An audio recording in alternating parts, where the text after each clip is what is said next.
हमारी संस्कृति, हमारे संस्कार सदा रहें हमारे साथ। सब्सक्राइब करें तिलक। मेरा हृदय अपमान की ज्वाला से धड़क रहा है। उन्होंने आपकी बहन के नाक काटकर असुरों को एक तरह से चुनौती भेजी है, आपकी वीरता को ललकारा है। अगर आप में आत्मसम्मान की भावना है तो आज ही उस स्त्री को छीन कर उनसे ले आइए और उन दोनों मानवों को मेरे हवाले कर दीजिए, ताकि मैं उन दोनों को अपनी इच्छा अनुसार दंड दूं। तभी मेरे इस अपमान का बदला पूरा होगा। अकम्पन, कौन है वो मानव जिन्होंने अपनी मृत्यु का आवाहन किया है, हमारे भयंकर जनस्थान का विनाश किया है। हमारा अपराध करके इंद्र, कुबेर, यम और स्वयं विष्णु भी चैन से नहीं रह सकते।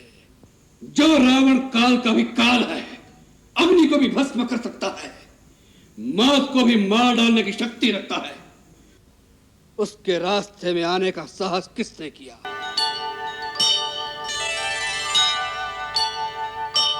मेरे पिता का नाम सुनोगे तो यह अहंकार से उठा हुआ मस्तक लज्जा से झुक जाएगा।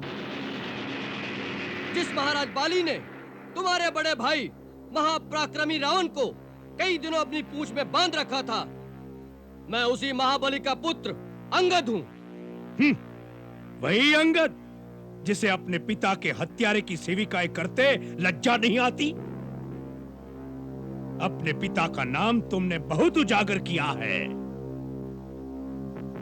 जब तक जियोगे संसार निंदा करता रहेगा। मैं तुम्हें मारकर आज उस निंदा से मुक्ति दिलाऊंगा।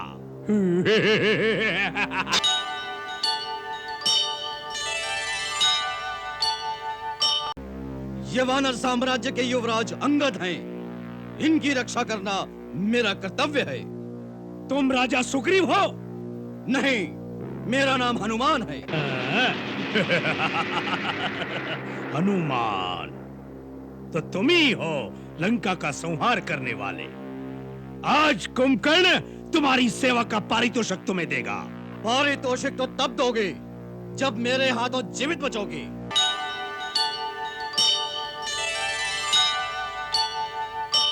मैं तुम्हें इसका भी अवसर देता हूं।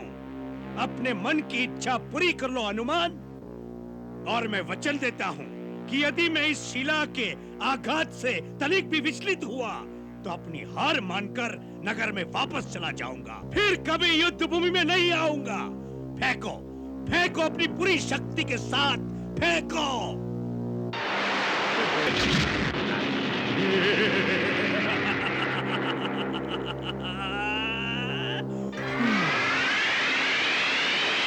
अब यदि और कोई इच्छा बाकी न रह गई हो तो जाओ, जाओ जाकर अपने स्वामी राम लक्ष्मण से कहो कि अभी तक मुंह छुपाए क्यों बैठे हैं। कुंभकर्ण उन्हें युद्ध के लिए ललकार रहा है। मैदान में आए।